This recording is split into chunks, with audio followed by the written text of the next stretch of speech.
Leitura diária do sagrado Srimad Bhagavatam, que é considerado o fruto maduro da árvore dos desejos da literatura védica. A gente está aqui no terceiro canto, no capítulo 3, que é intitulado Os Passatempos do Senhor fora de Vrindavana. E hoje a gente vai ler o verso 9 e o verso 10. Porque o verso 9 não tem significado de Prabhupada. Bem? Então, antes de ler o verso, vamos aqui entoar um mantra que nós reverenciamos a pessoa suprema, que é esse Deus que está em tudo e que é Krishna, o filho de Vasudeva. Então, repitam, por favor. Om Namo Bhagavate Vasudevaya. Om Namo Bhagavate Vasudevaya. Om Namo Bhagavate Vasudevaya. Om Namo Bhagavate Vasudevaya. Om Namo Bhagavate Vasudevaya. Om Namo Bhagavate Vasudevaya.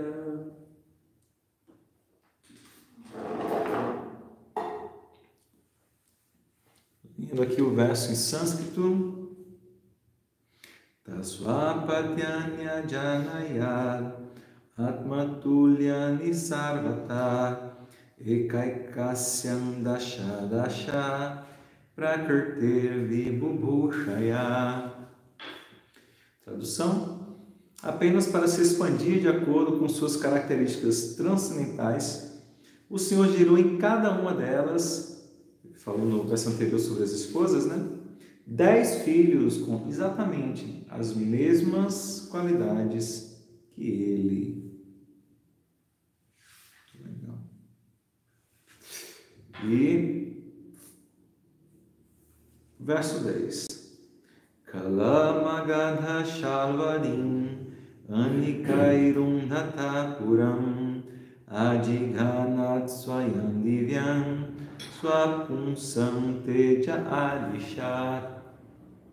Tradução: Kalayavana, o rei de Magadha e Shalva, atacaram a cidade de Mathura, mas quando a cidade foi cercada por seus soldados, o Senhor deixou de matá-los pessoalmente, só para demonstrar o poder de seus próprios homens.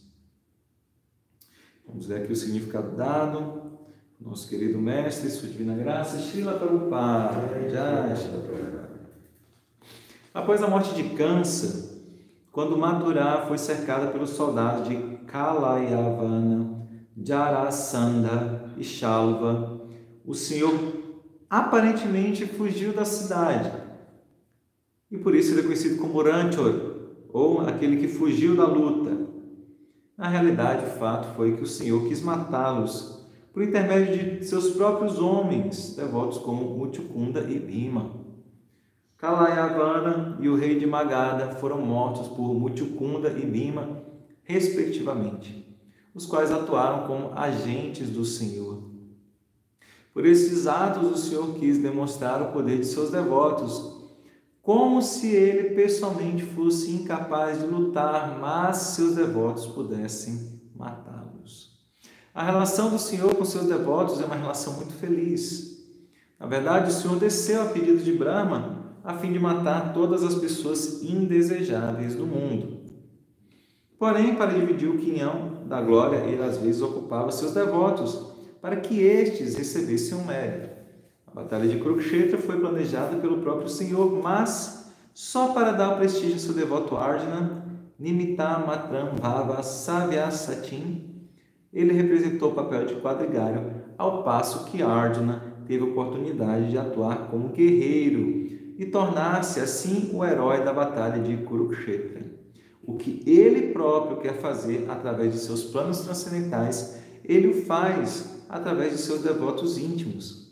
Assim é a misericórdia do Senhor para com seus devotos puros e imaculados. Srila Prabhupada. Então, antes de comentar aqui os versos e o significado de Prabhupada, eu vou pedir as bênçãos e oferecer minhas reverências aos nossos mestres espirituais e a todos os devotos Vaishnavas. Om Agyanati Mirandasya Gyananjana Shalakaya Chakshurun Militam Jena Tasmai Shri Gurave Namah. Os meus olhos estavam cegos pela escuridão da ignorância, mas com o bálsamo do conhecimento, meu mestre espiritual abriu os meus olhos, e a ele eu presto minhas humildes reverências.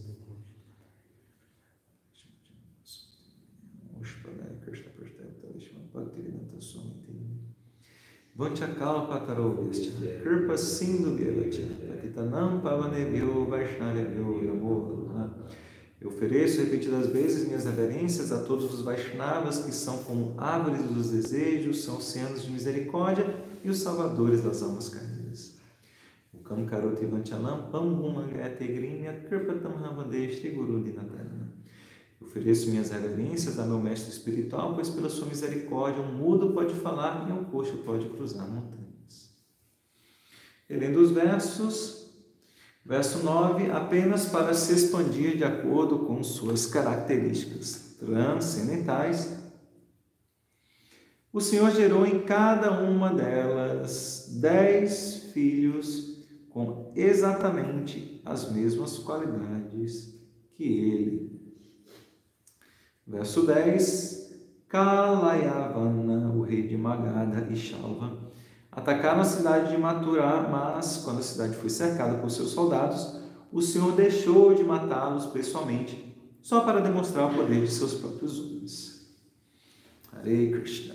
Então, aqui estamos continuando, ouvindo a narração de Uddhava, que é primo e devoto de Krishna, sobre a vida de Krishna. A gente, só lembrando aqui, né, ele está começando com o Vidura, que é também devoto de Krishna e tio dos Pandavas. E nesse momento, Krishna, que é o próprio Deus, ele já voltou para a sua morada espiritual. Então, o Uddhava está lembrando, assim, né, fazendo uma recapitulação, lembrando de Krishna.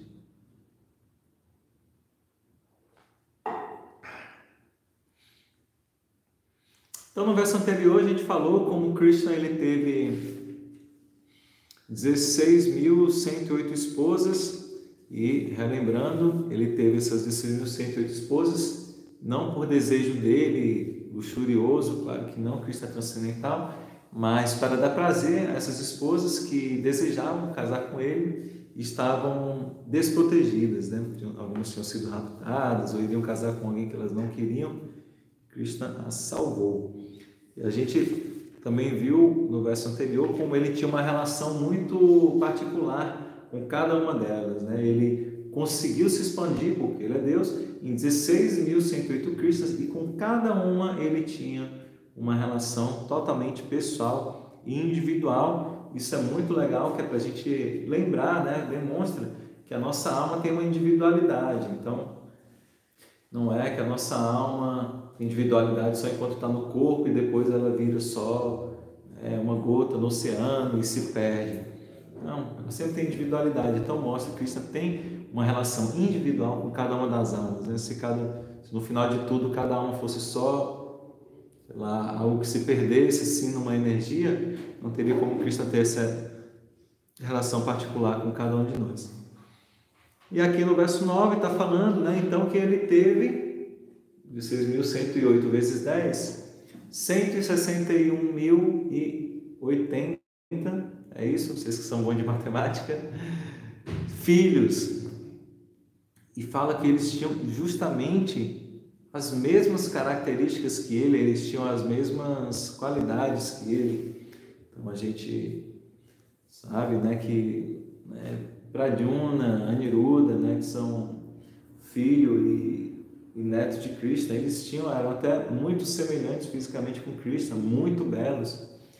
E todos os filhos e netos de Krishna eram muito poderosos, tão poderosos quanto ele próprio, né? Tanto que quando Krishna volta para o mundo espiritual, ele tem que fazer todo um arranjo para que a sua descendência volte também, porque eles eram tão poderosos que seria impossível que eles fossem vencidos em uma batalha, né? Então ele faz um arranjo lá para que todos terminam abandonando aqui o mundo material e voltam para o mundo espiritual. Mas A gente já falou muito sobre isso, sobre como Krishna, sendo Deus, ele pode se expandir ilimitadamente e às vezes ele se expande em formas exatamente iguais a ele mesmo, né? Como quando ele casa com as 16.108 princesas, ou se expande de outras formas, como por exemplo, falou que ele se expandiu e gerou 10 filhos, né? Então eram expressões de Krishna, mas não eram na mesma forma, exatamente igual a Krishna, né? Os filhos dele. Mas Deus é assim, né? Ele vai se expandindo conforme o desejo dele, a necessidade.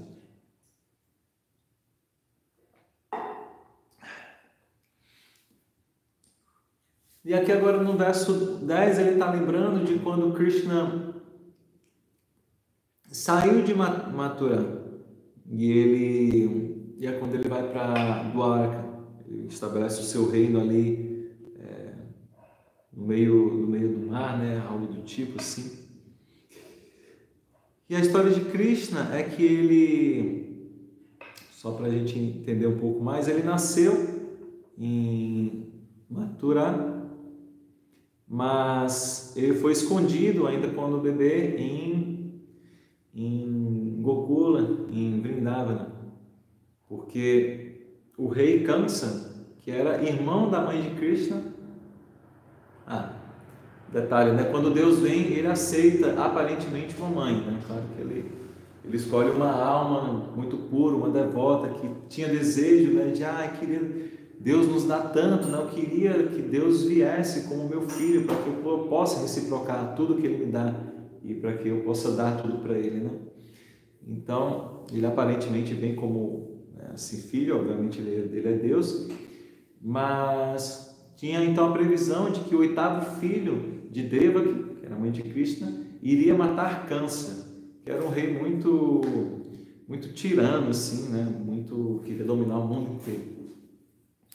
Então eles escondem Krishna e ele passa a sua infância toda em Vrindavana, até que em certo momento seu tio Akrura vai chamá-lo de volta para Mathura. Isso, na verdade, numa tentativa de emboscada por parte do seu tio Kamsa, em que ele organiza um torneio de luta e chama Krishna e o seu irmão Balarama, que assim, são apenas jovenzinhos, né, de no máximo 16 anos, e para que eles fossem mortos, né? Tinha uns lutadores para matá-los, tinha um elefante para esmagá-los, mas Krishna, sendo o próprio Deus, e Balarama, seu irmão, sendo uma expansão de Krishna, sua primeira expansão, muito facilmente matam ali, né, todos que guerreiam com eles e matam inclusive o próprio Kamsa. Daí o que acontece é interessante. Eu assisti uma aula recentemente do Amarendra Prabhu, devoto muito bom, em que ele vai explicar, né? Porque assim, quando Krishna nasce e vai para Vrindavana, por conta da sua energia interna, ninguém sabe que ele é Deus. Ele é só um garotinho, um vaqueirinho, um garotinho muito amável, assim, impossível não amar Krishna. E depois, quando ele sai de Vrindavana para Mathura, é dito que Krishna nunca sai de Vrindavana, porque Vrindavana é onde Krishna é adorado, assim, de uma maneira muito simples, porque depois disso ele já vai, né, assim, ser um rei e tudo, vai ter posições ali até administrativas, o coloca num patamar em que já você não consegue amar Krishna de igual para igual, porque ele está num patamar acima, né? Então Krishna, Deus, na sua intimidade, ele gosta de ser amado de uma plataforma mais próxima, não aquela coisa assim distante, né? Então por isso é dito que Krishna, quando ele sai de Vrindavana, ele não sai de Vrindavana na verdade, ele permanece no coração dos seus habitantes. Mas ele sai prometendo que vai voltar para Vrindavana. Ele fala assim, fiquem tranquilos, eu vou, depois eu volto. Porque os habitantes ficam assim, Krishna, imagina, era a vida de Vrindavana. E eles falam assim, meu Deus, mas Krishna, você está indo embora, como que a gente vai sobreviver sem você? Ele fala, não, calma, eu vou, daqui a pouco eu volto. Então, depois de matar Kamsa, por que é que Krishna não pode voltar? Porque Kamsa tem muitos aliados ali, tinha feito aliança com vários reis, em que Krishna sabia que eles iam querer se vingar, né? Que Kansa era aliado deles, Krishna tinha matado. Se Krishna fosse voltar para Vrindavana, que era uma vilazinha, um vilarejozinho muito simples, vaqueirinhos, eles não tinham uma força militar. Se eles fossem voltar para se vingar de Krishna, eles iam acabar com Vrindavana. Então Krishna não pode retornar para Vrindavana enquanto ele não matar todos esses reis que eram reis assim, tiranos, pecaminosos, né? Então por isso ele fica meio que preso assim, sem poder voltar a Vrindavana.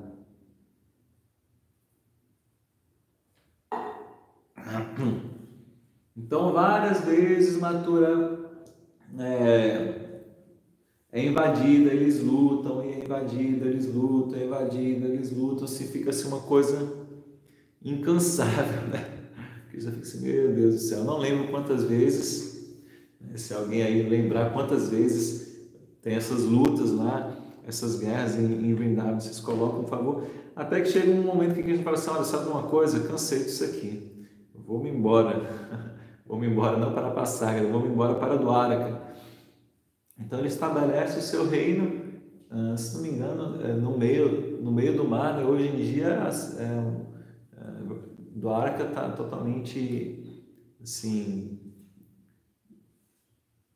tipo que nem Atlantis, né? Como fala quando fica assim debaixo d'água, né?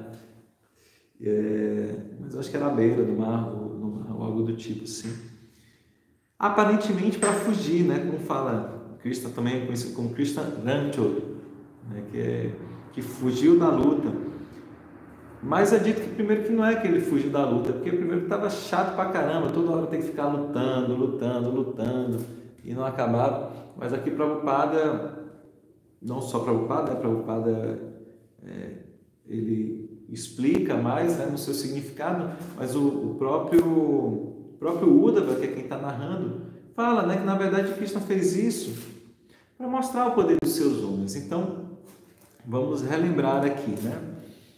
Por que é que Deus, o próprio Deus, vem aqui para o mundo material? Krishna descreve isso na Bhagavad Gita, no capítulo 4, ele fala, eu venho para cá quando tem um predomínio da irreligião.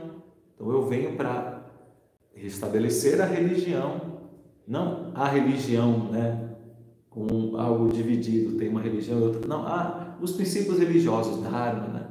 Então venho para restabelecer a religiosidade, eu venho acabar com essas pessoas que estão gerando esses problemas, essa irreligião, e eu venho para dar prazer aos meus devotos. E, sobretudo, é explicado que Krishna vem principalmente por esse terceiro motivo, de trazer prazer aos seus devotos, proteger os seus devotos, porque para restabelecer a religião, ele poderia mandar uma alma pura do mundo espiritual, como ele fez com Jesus Cristo, como ele fez com Prabhupada, né, para acabar com as pessoas impiedosas. Ele poderia, sei lá, fazer um arranjo, né, para que surgisse um vírus que ataca somente aquelas pessoas que ele queria ali que se livrasse, né, da face da terra. Mas para dar prazer aos devotos tem que ser o próprio Krishna vindo, para que a gente possa pensar nele, como a gente tem lido sobre ele, lembrando dele, pensando, meu Deus, olha só, imagina que maravilhoso Krishna é, casou com 16.108 esposas, e ele se expandia em 16.108 Krishnas, né? E ele lutou várias vezes com vários grandes reis e grandes guerreiros, né? Então, ele faz isso para a gente poder pensar nele. Mas, como a gente falou, ele poderia, com um estalar de dedos, acabar com essas pessoas. Então, quando Krishna, né, aparentemente foge de Mathura, né, porque ele está com medo, né, porque ele não é páreo para os inimigos, né, os inimigos não são páreos para ele, enfim, ele não é capaz de matá-los, não é nada disso, como a gente sabe.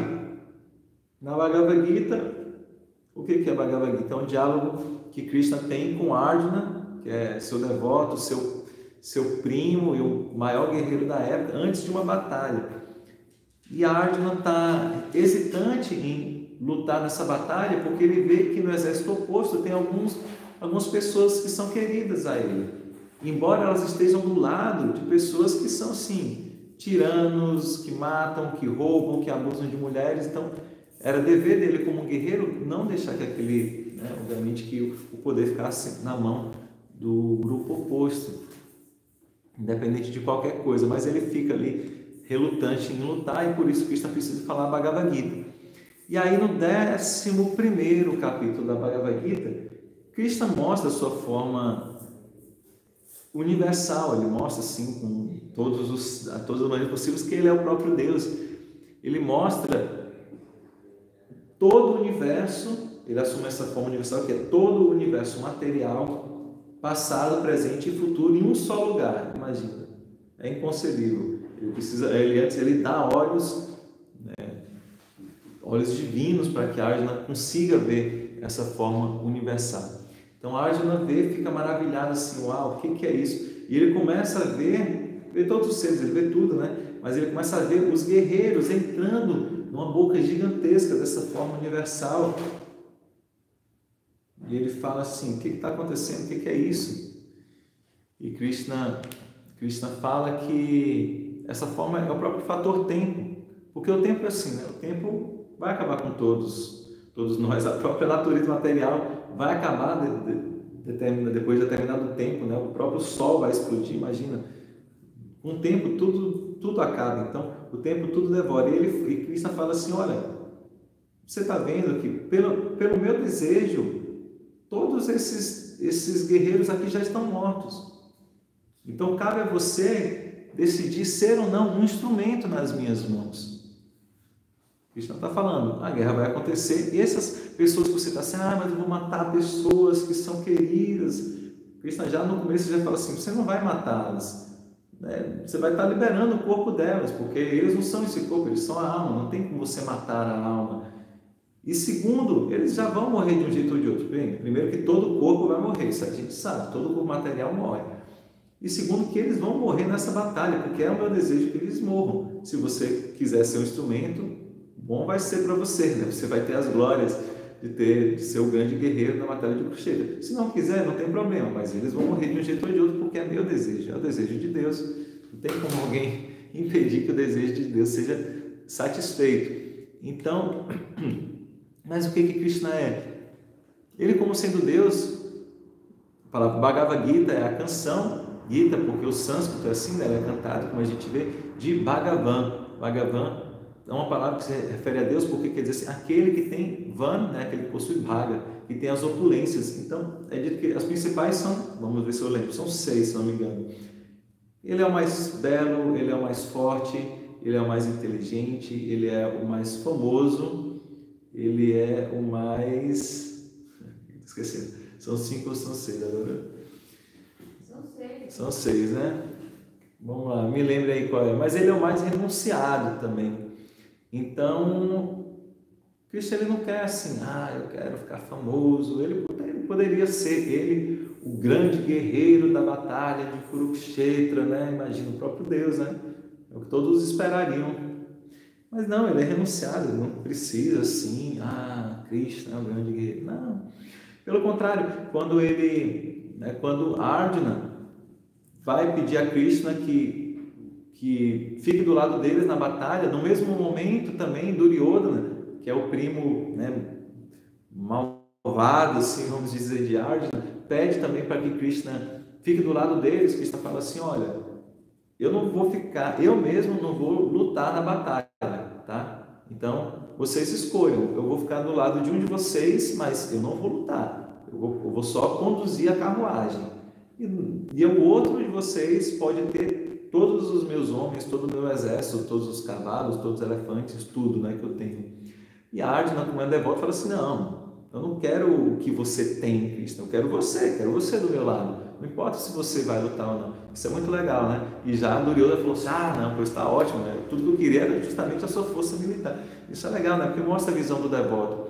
O devoto não está interessado só em se assenhorear, só em explorar essa energia material, que é o que Krishna tem, né? Que é o que Duryodhana quis, só usar o que é de Krishna. Não, o devoto quer Krishna.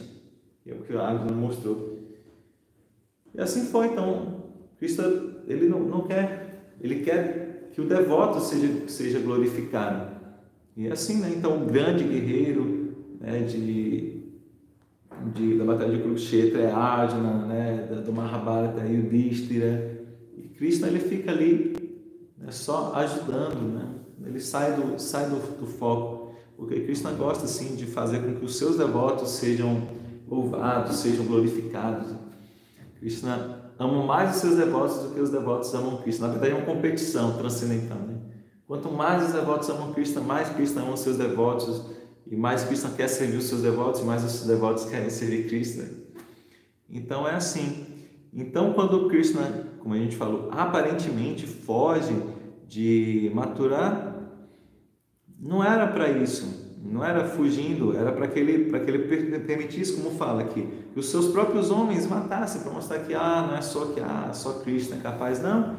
Ele foi aqui, falou que Mutyukunda e Bhima que matou aqui, né, esses grandes reis. Então ele dá a glória aos seus devotos, assim como Arjuna, né, recebeu as glórias na batalha de Kurukshetra. E trazendo isso, né, para a nossa vida, bem, deixa só eu ler mais uma vez os versos, né, se vocês tiverem algum comentário ou pergunta, eu vou já finalizar.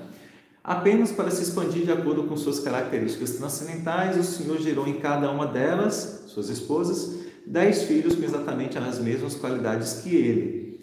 Kalayavana, o rei de Magadha, e Shalva atacaram a cidade de Mathura, mas quando a cidade foi cercada por seus soldados, o Senhor deixou de matá-los pessoalmente, só para demonstrar o poder de seus próprios homens. Então, trazendo para a nossa vida, a gente vê que Krishna, ele sempre deixa assim, ele faz um tanto, ele deixa a gente fazer um tanto, né? Tipo, não é que ele deixou todos os seus devotos matarem os demônios. Alguns demônios ele mata, demônios, digo, pessoas demoníacas, né? Alguns demônios ele mata, e essas pessoas são liberadas, né? Como a gente já falou, os demônios não são demônios, são almas puras que estão temporariamente num estado mental e no corpo demoníaco. Mas quando ele mata, elas voltam à sua natureza espiritual, né? Relendo que elas são espiritual. Mas então alguns ele mata e outros ele deixa as glórias para os seus devotos. Então a gente sabe que recentemente, há 500 anos atrás, o próprio Krishna veio, mas com outra forma, né? Um outro nome, uma forma dourada, o nome de Chaitanya Mahaprabhu. Ele vem para trazer o processo da era. Qual é o processo da era de autorrealização? No cantar do Mahamantra, Hare Krishna, Krishna Krishna, Hare Hare, Hare Rama, Rama Rama, Hare Hare. Então ele veio para mostrar que, olha, nessa era não é meditação, é muito difícil. Meditação nessa era não é sacrifícios, adoração, não é nada muito complicado, é muito simples. Santificado seja o vosso nome. Cante os meus nomes, glorifique os meus nomes. Então ele veio para espalhar isso, para que as pessoas possam se conectar com ele, possam parar de sofrer cantando os santos nomes. Mas o Chaitanya ele poderia fazer um arranjo de já conseguir liberar todo mundo, mas o que ele faz é que ele fala assim, olha, eu sou só um jardineiro, né? Eu preciso de muitas pessoas para ajudar a semear essa semente da devoção no coração de todos e cuidar, então preciso que todos me ajudem.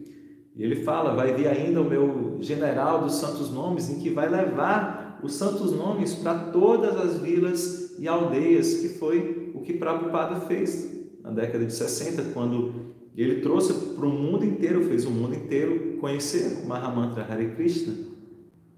E o Prabhupada também faz a mesma coisa, ele fala, eu não fiz tudo, vocês têm que continuar o que eu fiz. E o Prabhupada tem seus discípulos que são mestres também espirituais, que também têm discípulos que também são mestres espirituais, e nós temos essa possibilidade de ser um instrumento, assim como Arjuna foi, assim como Bhima, Mutyukunda foram, ser instrumentos na mão de Krishna para ajudar a despertar a natureza espiritual das almas, né? E fazer com que essa consciência de Krishna chegue a todos, e as pessoas entendam que elas são almas, têm uma relação amorosa, eterna com Deus, e precisam restabelecer isso, né? Lendo as Escrituras, meditando nos seus santos nomes, né? Conversando sobre ele. Então, é assim, tá bem? Estou vendo que tem uma pergunta aqui do Jagannatha, já vou responder, Jagannatha. Deixa eu só dar um bom dia aqui. Quem está no YouTube, Ellen Caroline, Jaiguru, Katarine, Hare Krishna. Jagannatha perguntou o que aconteceu com a prole de Krishna. Krishna fez um arranjo para que eles ficassem... Eles bebem, tomam uma bebida de arroz fermentado, terminam ficando embriagados e terminam matando uns aos outros. Tá? Falando de uma maneira bem resumida, é assim. Mas é só um arranjo, né? Como se fosse um show de ilusionismo, um show de mágica, para que eles pudessem voltar ao mundo espiritual. Porque, como foi dito, eles eram tão potentes quanto o próprio Krishna. Não teria possibilidade de eles perderem alguma guerra. Então, tudo é como se fosse um grande teatro, né? Quando o Krishna vem aqui, ele mata, ele aparentemente foge, é todo um grande teatro para atrair a nossa mente e ficar pensando nele, até ficar pensando sobre isso, meu Deus, mas como é que é isso? Como que Krishna faz uma coisa dessa, faz um arranjo para que os seus próprios descendentes guerreiem entre eles e tudo, mas a gente está pensando num ponto de vista material. Ele só quer que aquelas almas, tudo ali são almas espirituais, voltem para o mundo espiritual. Ele faz um arranjo. Isso tudo aqui é um teatro, como quando um ator está fazendo um papel e o personagem dele morre no papel, não é que o ator morreu, o ator continua vivo, né? Então tudo aqui são teatros para que a gente pense em Cristo, nessas atividades que ele executou quando ele estava aqui. Tá bom, Jagannatha? Então, assim, algumas atividades são atividades amorosas, românticas, outras são atividades infantis, outras atividades de aventura, de guerra, e tem atividades que ele faz que são justamente para dar um nó na nossa cabeça, porque tem pessoas que gostam assim de mistério, né? Aquelas coisas assim, aqueles jogos de mistério que tinha, aquele jogo de tabuleiro lá do Sherlock Holmes, eu gostava de jogar, Scotland Yard, né? Então fica um mistério assim, você tem que desvendar, mas por que isso aconteceu? Então Krishna exibiu vários tipos de atividades para atrair a mente de todos os tipos de pessoas, né? Quem gosta de mistério, quem gosta de aventura, quem gosta de romance, quem gosta de histórias infantis. Aí ele falou, Krishna é muito misterioso, é mesmo, Ellen. E eu gosto dos mistérios de Krishna porque eu gosto de mistérios, né? Então às vezes faz você ficar pensando. Se tudo ficar muito bem explicado, aí não vai satisfazer essas pessoas que gostam assim daquele mistério, né? Então deixa eu dar um bom dia a todos, bom dia Lilian, Edjane,